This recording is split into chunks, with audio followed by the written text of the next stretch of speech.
자, 오늘은 사무엘상 26장입니다. 26장. 26장에는 지난번에 24장에서 살펴보았었던 그 내용과 굉장히 비슷합니다.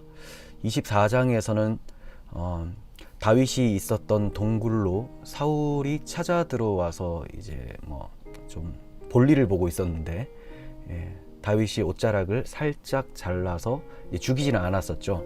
그렇게 해서 여호와의 기름 부음 받은 자에게 손대지 아니한 것을 이제 보여주시고, 사울이 또 크게 감동받아서 자기가 다윗을 쫓았던 것을 후회하고 또 이제 다시는 쫓지 않겠다 이렇게 다짐까지 했어요.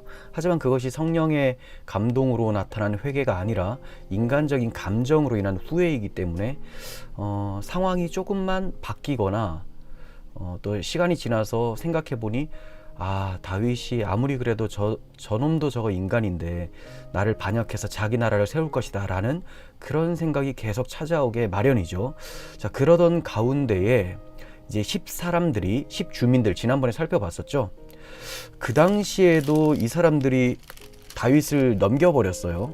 23장에서 다윗을 고발해서 어디 숨었는지 제보를 함으로써 사울이 이제 뒤쫓아가게 만들어 버렸었는데, 여기에서도 10주민들이 또 이런 짓을 합니다.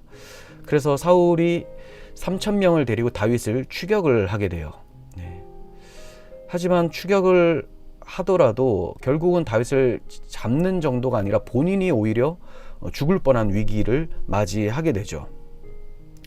자, 그런데 이 두 장면을 좀 살펴보면 24장에서는 좀 소극적인 그런 모습이 나타나고, 다윗이, 왜냐하면 사울이 자기의 굴로 찾아 들어왔잖아요. 소극적이에요.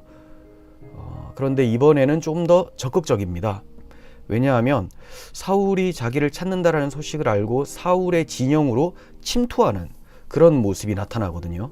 자, 이러한 장면을 통해서 우리에게 말씀하시고자 하는 바가 무엇인지를 좀 살펴보고자 합니다. 자, 1절에서 4절까지 한번 보도록 합니다. 1절에서 4절. 10사람이 기브아에 와서 사울에게 말하여 이르되 다윗이 여기에 숨었습니다. 이렇게 고발을 해요. 자, 사울이 일어나 10광야에서 다윗을 찾으려고 3,000명과 함께 내려갑니다. 사울이 광야 앞 하길라 산길에 진을 칩니다. 자, 그리고 사울이 자기를 따라 광야로 들어옴을 다윗이 눈치를 채게 됩니다. 정탐꾼을 보내서 사울이 어디에 있는지를 이제 알아내요. 자, 그리고 이제 아비새라는 자기의 이제 부하, 싸움을 굉장히 잘하는 친구입니다. 이 사람과 함께 사울의 진영으로 침투하게 되는 그런 내용이 나오게 돼요. 자, 그런데 이렇게 침투를 했는데 보세요. 다윗과 아비새가 밤에 그 백성에게 나아가 본즉 사울이 진영 가운데 누워 자고 창은 머리곁 땅에 꽂혀 있고 아브넬과 백성들은 그를 둘러 누워 있는지라. 그러니까 한 가운데에 사울이 자고 있고 그 장군들이나 이제 병사들도 이렇게 널브러져 있는데 이 사람들도 시간이 지나서 잠들어요. 잠들게 되는데 다윗이 사울의 머리 곁에서 창과 물병을 가지고 떠나가되 아무도 보거나 눈치채는 사람이 없었어요. 깨어있는 사람이 없었어요. 3,000명인데 깨어있는 사람이 없습니다. 이거 이상하지 않아요? 왜 그러냐? 여호와께서 그들을 깊이 잠들게 하셨기 때문이죠. 그래서 그들이 다 잠들어 있어서 다윗이 사울의 창과 물병을 가지고 가는 것도 알지 못했습니다. 이런 걸 보면 좀 이상하다는 생각이 들어요. 이렇게 깊이 잠들게 하실 거면 다윗에게 그냥 죽여라, 내가 너에게 넘겨주었다, 자, 이렇게 생각을 할 수도 있지 않겠습니까? 또 하나님께서 그냥 넘겨주신 것으로 보이니까 바로 처단을 해도 괜찮을 것 같은데, 다윗은 이상하게도 사울을 죽이지도 않을 거면서 굳이 침투해서 물병하고 창만 가지고 나온다는 거죠. 그리고 하나님께서는 번번이 사울을 다윗 손에 넘겨주시는 이런 모습들이 나타난다는 거예요. 자, 그러면 왜 하나님께서 이러한 장면을 연출해 주고 계실까요? 지금 다윗은 사울을 죽일 수 없어서 이러한 고난을 받는 것이 아니라 죽일 수 있음에도 불구하고 그를 죽이지 않는다라는 것을 통해서 하나님은 하나님의 나라, 메시아 왕국이 어떠한 모습을 하고 있는지를 보여주고 계시는 거예요. 다윗 왕국은 앞으로 도래하게 될 그리스도의 나라의 예표적인 그런 나라죠. 그러니까 만약에 사울 왕을 다윗이 죽여버리면 반역자가 되는 것이고 포악한 자가 되고 또 나발과 같은 사람을 죽이지 않고 여호와의 손에 붙임으로써 여호와께만 의지하는 그런 이제 다윗 왕국이 형성되게 되는 거죠. 그래서 반역자의 나라, 포악한 자의 나라가 되지 않고 용서가 있는 나라, 하나님을 철저하게 신뢰하는 나라, 이런 나라가 바로 메시아 나라다라는 것을 보여주기 위해서 이러한 상황들을 허락해 주시는 거죠. 그래서 다윗도 이러한 하나님의 의중을 알았던 거예요. 그래서 죽일 수 있음에도 아니다, 죽이지 마라. 여호와께서 나의 손을 들어서 저를 죽이는 것은 금하신 것이다. 이렇게 얘기를 합니다. 분명히 함께 간 아비새는 하나님께서 사울을 다윗의 손에 넘겨주신 것입니다. 이렇게 얘기를 했어요. 그래서 내가 단창으로 그냥 이 창을 한 번에 꽂음으로 사울을 죽일 수가 있습니다. 말씀만 하십시오라고 했었던 것이죠. 그게 이제 8절인데요. 그렇죠? 내가 단번에 꽂게 하소서. 두 번 찌를 것도 없습니다. 그런데 죽이지 말라고 해요. 여호와의 기름 부음 받은 자를 치면 죄가 없겠느냐. 그럼 왜 들어갔냐는 거죠. 창과 물병이 뭐 중요해서? 아니에요. 하나님께서 기뻐하시는 나라는 용서의 나라, 구원의 나라, 하나님만 철저하게 의지하며 하나님께 모든 것을 맡기는 나라다라는 것을 알려주기 위해서 다윗이 목숨 걸고 들어간 겁니다. 자, 목숨을 걸었다고도 뭐 표현할 수 있겠지만 사실상 믿음이 있는 자에게는 목숨을 건다라고 생각이 안 되는 거죠. 왜냐하면 하나님께서 저들을 넘겨주셨고 저들을 용서함으로써 하나님의 나라가 어떠한 것인지를 보여주기 위해서 그를 보내셨다라는 것을 다윗이 알고 있었기 때문에 믿음 있는 사람은 담대할 수밖에 없습니다. 다윗도 이렇게 여호와 신앙을 회복했기 때문에 담대함을 가질 수 있었고 여호와께서 기뻐하시는 나라의 모습을 보여줄 수가 있었죠. 하지만 그의 신앙이 곤두박질 칠 때는 오히려 골리앗의 칼을 보고 이보다 더 큰 무기가 어디 있냐, 나에게 달라고 하고 또 블레셋에 도망가서 미친 척하는 그런 모습이 나타나게 되는 것입니다. 자, 이렇게 하나님께서는 메시아 왕국의 예표가 되는 다윗의 왕국이 어떠한 나라인지를 보여주시려고 이러한 모든 것들을 허락하고 계시는 거예요. 10절에서 11절 보시면 여호와께서 살아계심을 두고 맹세하노니 여호와께서 그를 치실 것이다. 네, 이미 그는 한번 경험했습니다. 바로 앞장에서 나발이 그렇게 다윗을 무시하고 조롱하고 멸시를 했는데 자기의 손으로 치지 않고 여호와께 의탁했더니 여호와께서 그를 쳐서 심판하셨죠. 네, 이것도 이제 현명한 여인인 아비가일을 통해서 그가 깨달은 바입니다. 그래서 이번에는 이제 확실하게 자기 신앙으로 여호와께서 살아계심을 두고 맹세하노니 여호와께서 그를 치실 것이다. 내가 치는 것은 여호와께서 원치 않으신다. 금하신다. 이렇게 얘기를 하고 있습니다. 결국 창과 물병만 가지고 가게 됩니다. 다윗은 자기가 사울에게 쫓기면서 고난을 받을지언정 사울을 죽임으로 하나님을 대적하지는 않겠다. 하나님을 불신하지 않겠다라는 신앙을 보여주고 있는 것입니다. 우리도 살아가다 보면 많은 어려움들, 인간적인 꾀로 분명히 이 어려움들을 이겨낼 수 있을 거라고 생각이 되지만 하나님이 원하시지 않는 꾀가 있을 수가 있죠. 그때는 하나님께 절대적으로 의존하면서 하나님이 기뻐하시는 방법으로 우리가 진행을 해 나가야 될 것입니다. 사울은 자기 가문과 명예를 위해서, 자기 이름을 위해서 싸우고 있는 사람이에요. 하지만 지금 다윗은 하나님의 명예, 하나님 나라를 위해서 싸우는 사람입니다. 그래서 다윗이 무슨 말을 할 때마다 여호와, 여호와를 반복하는 것을 보게 돼요. 여호와께서는 자신의 재판장이 되신다고도 얘기를 하고 여호와께서 살아계심을 두고 맹세한다라는 표현도 자주 쓰고 있죠.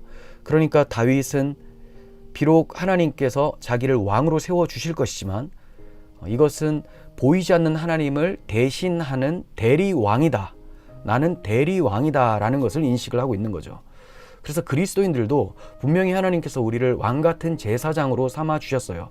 그렇다고 해서 진짜 자기가 왕인 것처럼 목에 힘을 준다면 하나님께서 그러한 사람은 왕같은 제사장으로 택하지 않은 것이 되죠. 정말 하나님이 기뻐하시는 왕같은 제사장은 온전히 하나님께 의탁하는 그런 사람입니다. 자, 그러니 다윗을 통해서 하나님께서 세우시려는 나라가 어떠한지를 이제 본문을 통해서 보여주고 계시는데, 자, 이 점이 이사야 26장에 잘 나타나 있습니다. 오늘은 사무엘상 26장이잖아요. 사무엘상 26장은 이사야 26장하고 굉장히 비슷해요. 이사야 26장 1절에서 2절만 봅니다. 그날에 유다 땅에서 이 노래를 부르리라. 자, 그날은 뭐냐면 지금 모압이라는 국가가 이스라엘 대적인데 적그리스도 하나님을 대적하는 자들을 모압이라는 나라를 통해서 지금 설명해 주시고, 이제 이 모압이라는 하나님의 대적자들이 멸망당하고 하나님의 나라가 든든히 새로워질 것인데 그 나라를 얘기를 하는 거예요. 쉽게 말해서 메시아 왕국이 도래하게 될 것이다. 그때 유다 땅에서 하나님의 백성들은 이 노래를 부를 것이다. 자, 그러니까 우리가 부르게 될 노래라는 거예요.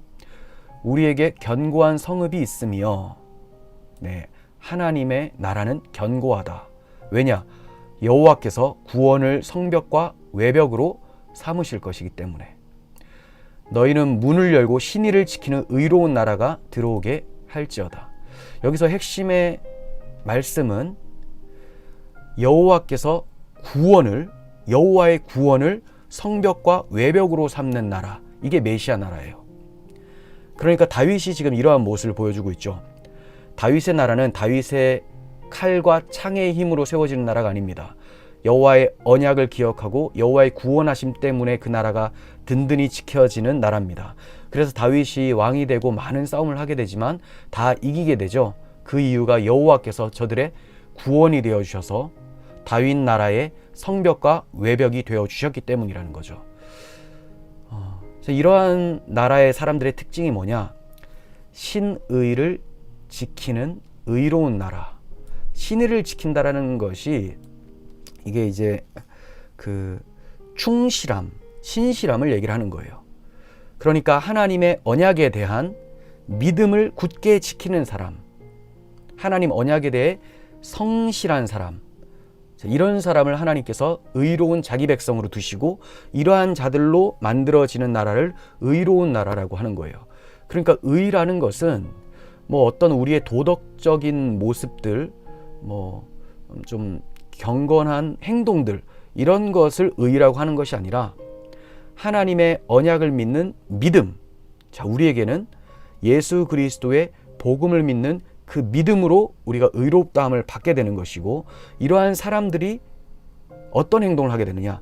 다윗과 같이 하나님께 절대적으로 의존하며 용서를 베풀고 행동이라는 것은 나올 수가 없습니다.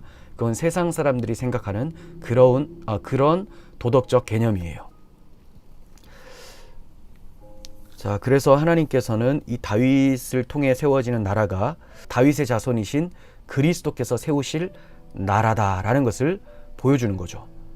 그리스도께서 세워주실 나라는 여호와의 구원으로 무장하는 나라, 또 그리스도의 의로 무장하는 나라. 그래서 의로운 나라가 되어지는 거예요. 자, 그리고 이제 13절부터 보시면 다윗이 건너편으로 가서 멀리 산 꼭대기에 서니 거리가 멀더라. 창과 물병을 가지고 나왔어요. 그리고 멀리 떨어졌습니다. 자, 멀리 떨어진 상태에서 사울의 군대 장관인 아브넬에게 크게 외칩니다. 왜 아브넬에게 외치냐? 아브넬은 사울을 지키는 사람이잖아요. 근데 그가 그 직무를 제대로 수행하지 못했다라는 것을 지금 고발을 하고 있는 거예요. 자, 넬의 아들 아브넬에게 자, 외칩니다. 네가 용사가 아니냐? 이스라엘 가운데 너 같은 자가 누구냐? 그런데 네가 어찌하여 내 주 왕을 보호하지 아니하느냐? 이렇게 얘기를 합니다. 하나님께서 기름 부어 세워주신 왕을 보호하지 않는 것은 죄입니다. 그래서 내가 행한 이 일이 옳지 못하도다. 네. 그럼 누가 옳은 일을 한 것이 되느냐? 아비새가 사울을 죽이려고 했잖아요. 그런데 그것을 막은 자가 다윗이에요. 그러니까 진정한 사울의 군대 대장은 지금 다윗이라는 것을 보여주고 있는 것이죠. 그래서 이제 아브넬은 그 직무를 수행하지 못했지만 다윗은 하나님이 기름 부어 주신 자를 오히려 살려주는 그런 선을 베풀었다라는 것을 보여주시는 것이고, 이러한 모습이 앞으로 하나님께서 세우실 왕의 모습이다라는 것. 네. 하나님께서 기름 부어 세워주신 그 하나님의 주권을 온전히 인정하고 충실하게 그 직무를 감당하는 것. 이게 바로 하나님 나라의 왕으로 세워질 사람의 모습이라는 겁니다. 네. 하나님께 대한 철저한 순종이죠. 이러한 다윗의 용서는 사울에게만 있었던 것이 아니라 그 전에 그일라 주민이 다윗을 배신했잖아요. 그리고 지금 10 주민들이 또 제보를 하고 있고 2번이나, 그리고 나발도 그에게 얼마나 모욕을 했습니까? 그런데도 다윗은 이 모든 것을 하나님께 의탁하면서 용서를 베풀고 있죠. 자, 이러한 모습이 메시아 왕국의 모습이다라는 것을 보여주고 있습니다. 자, 이렇게 용서를 베푸니 사울 왕이 또 감동을 받아요. 17절,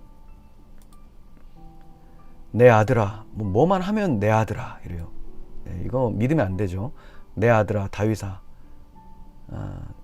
이것이 내 음성이냐? 내 주 왕이여 내 음성입니다. 내 주는 어찌하여 계속 나를 쫓으십니까? 얘기했더니 내가 범죄하였도다. 내 아들 다윗아 돌아오라. 오늘 내 생명을 귀하게 여겼은즉 내가 다시 너를 해하지 아니하리라. 내가 어리석은 일을 하였으니 대단히 잘못되었다. 네, 잘못된 건 알아요. 그래서 자기 입으로 하나님께서 그를 고발을 하시죠. 다윗의 나라는 어떤 나라입니까? 생명을 귀하게 여기는 나라입니다. 보세요. 내 생명을 귀하게 여겼은즉. 사울의 나라는 어떤 나라입니까? 자기 권력을 유지하기 위해서라면 충신도 죽이려고 하는 나라죠. 이게 세상 나라예요. 세상 나라 원리가 그렇습니다. 굉장히 평화를 외치고 사랑을 외치고 인권을 외치고 그래 봤자 결국 자기가 권력을 쥐게 되면 그 권력을 놓지 않기 위해서 여러 사람이 죽어나가도록 조장을 하고 내버려 두는, 참 이런 나라가 세상 나라죠. 정말로 많은 사람들이 죽어나가고 있죠. 참, 하지만 이제 메시아의 나라는 다릅니다. 생명을 귀하게 여기는 나라예요. 왜 생명을 귀하게 여기느냐? 모든 인간은 하나님의 인격으로 지어졌습니다. 인격적인 존재로 하나님의 형상으로 지어졌습니다. 비록 타락하여 하나님을 반역하였음에도 그들에게는 하나님의 그 형상이 조금은 남아 있어요. 그래서 사람들은 도덕적으로 살려고 노력하고 사랑해야 된다라는 그런 사고를 가지면서 살죠. 질서를 지켜야 되겠다라는 생각을 가지고 삽니다. 물론 질서나 사랑이나 또 도덕이라는 것이 그 개념이 많이 무너져 있지만 어쨌든 하나님의 그 형상의 흔적이 있기 때문에 다 하나님의 형상들이에요. 인격적인 존재로 사람을 대우해야 됩니다. 하지만 세상 나라는 그렇게 대우하지 않아요. 전체주의를 지향을 하죠. 결국은 내가 통치하여 내 수하에 두겠다. 이게 바로 사울의 나라입니다. 하지만 메시아의 나라는 다릅니다. 이거는 좌나 우나 이런 얘기가 아니에요. 예수 그리스도께서 오셔야지만 생명을 귀하는 나라가 귀하게 여기는 나라가 완성이 됩니다. 예수님이 어느 정도로 우리의 생명을 귀하게 여기셨느냐? 우리를 멸하지 아니하시려고 자기 생명을 내어주셨어요. 이러한 나라가 바로 예수 그리스도의 나라. 그래서 지금 다윗은 자기가 사울을 죽일 수 있음에도 불구하고 자기의 고난을 감당하면서 생명이 얼마나 소중한지를 보여주고 있는 것이죠. 자, 이 점을 이 적인 사울을 통해서 하나님이 계시하고 있는 것이죠. 자, 여호와께서 사람에게 그의 공의와 신의를 따라 갚으시리니 이는 여호와께서 오늘 왕을 내 손에 넘기셨을 때 나는 내 손을 들어서 여호와의 기름 부음 받은 자 치기를 원하지 아니하였습니다. 하나님께서 공의와 신의를 따라 갚으실 것입니다. 하나님, 저 사람 심판하셔야죠. 이게 공의와 신의를 의지하는 게 아니에요. 하나님께서 심판하실 자는 하나님이 하신다라는 거예요. 하나님이 평가하시고 하나님이 정하신다는 겁니다. 우리 눈에 악해 보이는 그 사람도 하나님의 때에 그가 회개할 수도 있고 또 그렇지 않을 수도 있죠. 그러므로 이 모든 평가를 하나님께 맡기는 것이 공의와 신실을 따라 하나님께서 갚으실 것입니다. 이런 표현이에요. 그래서 여호와께서 나의 재판장이 될 것이다 라고 앞에서 말씀을 했거든요. 예, 재판을 여호와께서 하시는 거지 내가 재판을 해놓고 하나님이 언젠가는 시행하실 것이다, 이게 아닙니다. 네. 참 이것이 쉽지 않아요. 제가 말은 이렇게 편하게 말씀을 드리지만 모든 인간은 타락한 아담의 후손이기 때문에 자기가 재판장 되기를 원해요. 다윗도 그렇게 하고 싶은 마음이 얼마나 많았겠습니까? 하지만 하나님의 그 신실하심을 그가 자신의 삶 속에서 계속 경험을 하게 되는 거죠. 그러면서 재판장은 여호와시구나, 공의와 신실을 따라 갚아주실 것을 의지하고 있는 모습이 나타납니다. 오늘 왕의 생명을 내가 중히 여긴 것 같이 내 생명을 여호와께서 중히 여기셔서 모든 환난에서 나를 구하여 내시기를 바라나이다. 또 강조하죠. 사울의 입을 통해서 생명을 중하게 여기는 나라가 바로 다윗 나라다. 다윗의 입술을 통해서도 내가 왕의 생명을 중하게 여겼습니다. 여호와께서 내 생명을 중하게 여겨주실 것입니다. 이렇게 말씀합니다. 25절에서 사울이 다윗에게 내 아들 다윗아 내게 복이 있을지로다. 그는 그냥 하는 말이겠죠. 하지만 하나님께서는 이 원수의 입을 통해서 진짜 복을 다윗에게 주시는 거예요. 그것은 사무엘하 7장 12절, 13절, 14절 이렇게 보시면 그 복이 무엇인지가 나타납니다. 이거 뭐 또 자주 많이 했기 때문에 나중에 한번 찾아보십시오. 제가 한번 올려만 드릴게요. 쉽게 말해서 그 복이란 뭐냐? 하나님께서 다윗을 통하여 하나님의 나라를 건설하시겠다. 그리고 더 정확하게는 다윗의 후손을 통하여 그 후손이 너에게 복을 가져다 줄 것이다. 자, 이 후손은 1차적으로는 솔로몬이고 솔로몬이 하나님의 성전을 건축하지만 이것은 아무것도 아니죠. 주님께서 말씀하셨습니다. 이 성전을 헐라 내가 사흘 만에 다시 짓겠다. 이것은 자기 육체를 가리켜 말씀하신 것이다. 그러므로 예수 그리스도께서 자기 육체를 허시고 부활하심으로 하나님의 나라를 만들어내신다. 하나님의 성전을 만들어내시는데 예수님 스스로가 성전이신데 자기만 성전 되시는 것이 아니라 부활하실 때 잠자는 자들의 첫 열매가 되어주셔서 자기를 믿는 예수 그리스도와 그 대속의 복음을 믿는 모든 자들을 자기에게 연합시켜 주셔서 우리도 성전 삼아주신다. 우리도 하나님 나라의 백성으로 삼아주신다라는 것을 지금 다윗에게 약속해 주시는 거죠. 자, 이 복을 하나님께서 주실 거라고 원수의 입을 통해서 말씀하고 계시는 거예요. 네가 큰 일을 행하겠고, 그렇죠, 큰 일을 행합니다. 왜? 하나님의 나라가 어떠한지를 보여주는 사람이니까 반드시 승리를 얻을 것이다. 하나님의 나라는 승리합니다. 하지만 자기 힘으로 세우려고 했었던 사울의 나라는 멸망하게 되는 거죠. 또 이런 표현이 나오죠. 다윗은 자기 길로 가고 사울은 자기 곳으로 돌아가니라. 제가 이 표현이 자주 나온다고 말씀을 드렸어요. 왜 그러냐? 사울의 나라와 다윗의 나라는 상반된다. 이걸 보여주고 있는 거예요. 결국은 세상 나라와 우리 주와 그리스도의 나라는 완전히 다르다.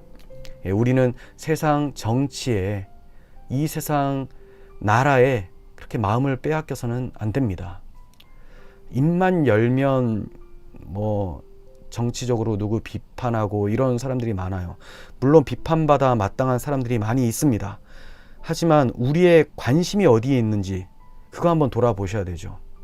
내가 우리 주님의 나라를 더 많이 묵상하는지 세상 나라를 더 많이 묵상하는지, 세상 나라를 더 묵상한다는 것은 정말 위험한 것입니다. 내가 육에 속한 자일 수가 있습니다.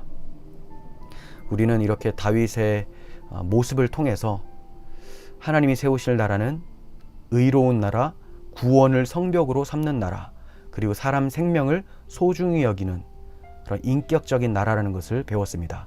우리 주님께서 이미 그 나라를 우리 마음판에 임하게 해 주셨고, 우리는 그러한 나라를 우리의 삶을 통해서 살아냅니다. 하지만 많이 부족해요. 그때까지 열심히 살다 보면 주님 다시 오시게 되면 그 나라는 완성되게 될 것입니다. 그 나라를 바라보면서 내일 하루도 또 새롭게 시작하는 이제 한 주도 계속해서 승리하시기를 바랍니다.